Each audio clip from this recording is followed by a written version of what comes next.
नमस्कार, स्वागत है आप सबका। आप देख रहे हैं प्रिय रंजन भारती रिपोर्ट्स। मैं प्रिय रंजन भारती। लेफ्ट लिबरल गिरोह के और कांग्रेसी पत्रकारों, खास करके एजेंडाधारियों के तमाम तरह के विश्लेषणों के बावजूद नीतीश कुमार फिर से 10वीं बार बिहार के मुख्यमंत्री बन गए। कयास लगाने वाले तरह तरह के कयास लगा रहे थे, अब भी लगा रहे हैं, और ये हवा उड़ाई जा रही है कि नीतीश कुमार को बीजेपी ने आज ही के दिन से काउंटडाउन शुरू कर दिया। इनको हटाने के लिए फिर इंतजाम अब पूरे कर लिए हैं। कब तक नीतीश कुमार मुख्यमंत्री रहेंगे, गले में फांस पड़ी हुई है, देखना खास होगा। तरह तरह की ये अटकलें सोशल मीडिया पर लगाई जा रही हैं उन लोगों के द्वारा जिनकी मैंने चर्चा अभी की थी। खैर, उन सब की बातें मैं नहीं करूँगा, वो करने वाले तो हवा में तीर मारते ही रहेंगे। तमाम तरह के तीर पहले भी मार रहे थे विधानसभा चुनाव के दौरान, और उसके बाद भी जब परिणाम आए तो जनादेश को बिल्कुल नकारते हुए ये चुनाव आयोग पर ठीकरा फोड़ना, ईवीएम पर ठीकरा फोड़ना और एसआईआर पर ठीकरा फोड़ने का मकसद इनका अब भी पूरा नहीं हुआ है। वो अपने प्रयासों में लगे हुए हैं, चाहे तमाम तरह की घुसपैठें कर लें और घुड़दौड़ करते रहें वो। इन सब के बावजूद बीजेपी ने बड़ी शिद्दत से और बड़ी होशियारी दिखाते हुए आने वाले विधानसभा चुनाव जो 2026 में होने वाले हैं उनके लिए एक सधा हुआ संदेश दे दिया है, और वो संदेश बड़ा ही हितकारक है, बड़ा ही व्यापक है। मैं उन संदेशों की बात करूंगा, और वो ये है कि कैसे एक ओबीसी और ईबीसी समीकरणों को साधने के लिए आने वाले चुनाव में बीजेपी ने नीतीश कुमार के आगे बड़ी भूमिका, बड़े भाई की भूमिका में रहने के बावजूद घुटनों पर आना स्वीकार किया है। बीजेपी ने तमाम तरह की शर्तें जो नीतीश कुमार चाहते थे उन सब को स्वीकार किया। इसके बावजूद नीतीश कुमार को गले लगाया और उनको अब बड़ा होने के बावजूद बड़ी तरीके से कंधा दे करके आगे बढ़ाया है, और साथ साथ उन्हें अपने सिर पर सजा कर रखा हुआ है। ये कोई साधारण सी बात नहीं कही जानी चाहिए। ये बीजेपी ने दूर तक का निशाना साधा है, और ये तय मानिए बीजेपी पूरे 5 साल तक नीतीश कुमार को इसी तरह से कंधों पर सजा कर रखेगी। ये और बात है कि रास्ते में नीतीश कुमार का स्वास्थ्य क्या साथ दे ले दे, वो बात के विषय है। लेकिन बीजेपी के बारे में जिस तरह की बयानबाजियां और अटकलें लगाई जा रही हैं वो सब सिरे से खारिज हो जाने वाले हैं। वो औदे मुंह गिर जाएंगे जो इस तरह की टिप्पणियां कर रहे हैं, लेकिन फिर भी वो बाज नहीं आएंगे हमेशा। वो क्योंकि उनके लिए कहावत लागू होती है कि वो हमेशा उल्टा ही चलने के लिए आदी हैं। जीत चाहते हैं, बस किसी भी तरह से जीत चाहते हैं। गौर कीजिए जरा, बीजेपी इतने चुनावों में हारी है, हिमाचल प्रदेश से तेलंगाना से लेकर कर्नाटक तक, लेकिन एक बार भी न तो उन्होंने चुनाव आयोग को दोषी ठहराया और न ही ईवीएम पर या फिर कोई और बहाना बनाया है। ये राग तो सिर्फ यही अलापते रहते हैं, अलापते रह जाएंगे। नीतीश कुमार मुख्यमंत्री पद की 10वीं बार शपथ लिए भव्य तैयारी के साथ, और प्रधानमंत्री नरेंद्र मोदी समेत 11 राज्यों के मुख्यमंत्री और केंद्रीय नेता और केंद्रीय मंत्री भारतीय जनता पार्टी के इसमें शामिल हुए। मैं उन सब की चर्चा से अलग ये बात करूंगा कि इसमें 26 मंत्रियों ने शपथ ली है।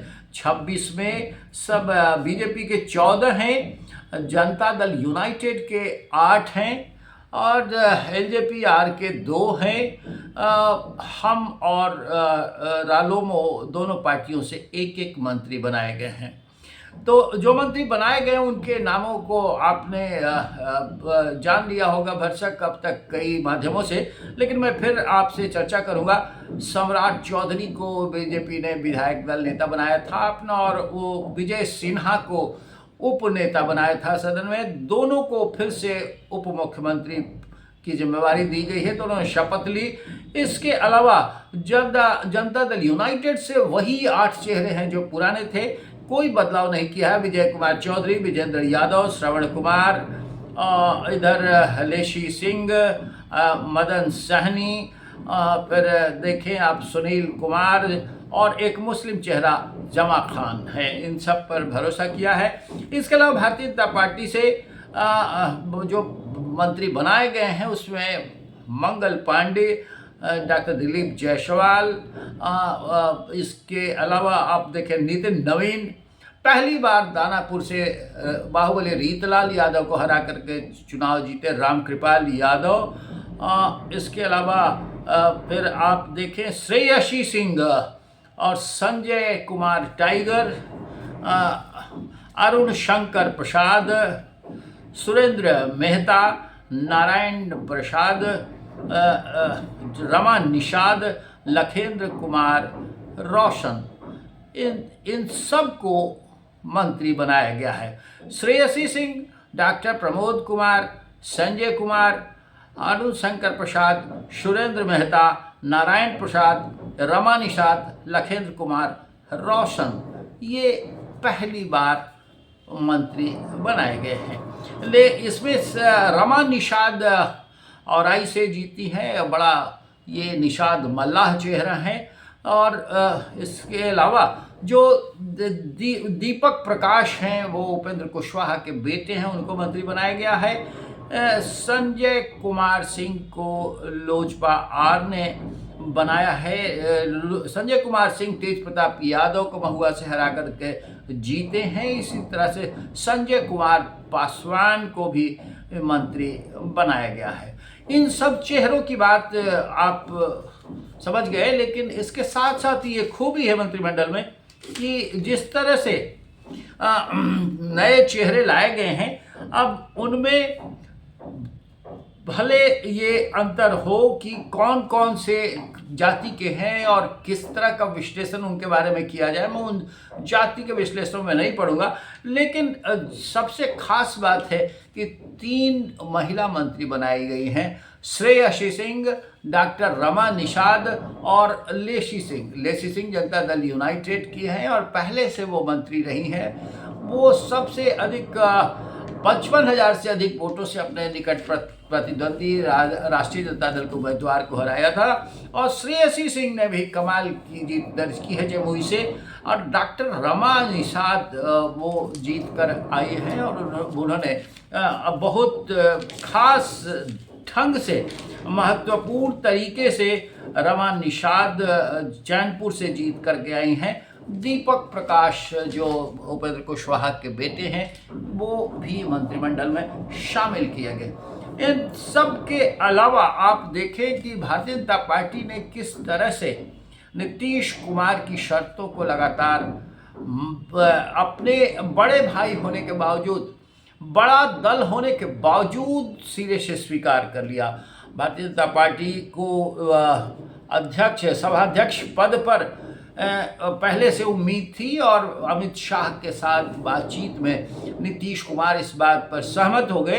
पहले से भी जो केंद्रीय गृह मंत्री के साथ नई दिल्ली में बैठक हुई थी, डॉक्टर संजय कुमार झा और ललन सिंह के, उसमें भी ये बातें चली थी कि मुख्यमंत्री आप बन रहे हैं, हमारा 2 उप मुख्यमंत्री बने, लेकिन साथ साथ स्पीकर भी हमारा होना चाहिए। अब इस स्पीकर के खेल को लेकर के बड़ी तरह के बयानबाजियां और बड़े तरह के उल्टे सीधे समीकरण सोशल मीडिया में लगातार चलाए जा रहे हैं। ये स्पीकर बीजेपी का था, बीजेपी चाहती भी है और बीजेपी स्पीकर बना करके कोई खेल तमाशा नहीं करने जा रही है। वो जो हिस्सेदारी है वो वाजिबन हिस्सेदारी की मांग कर रही थी। वो डॉक्टर प्रेम कुमार जो 9वीं बार गया टाउन से जीत करके आए हैं, उन्हें स्पीकर बनाया जाएगा। फिलहाल ये जो मंत्रिमंडल का गठन है और नीतीश कुमार ने 10वीं बार मुख्यमंत्री बनने का गौरव प्राप्त किया है, इसे लेकर के घुड़दौड़ भी खूब की जा रही है।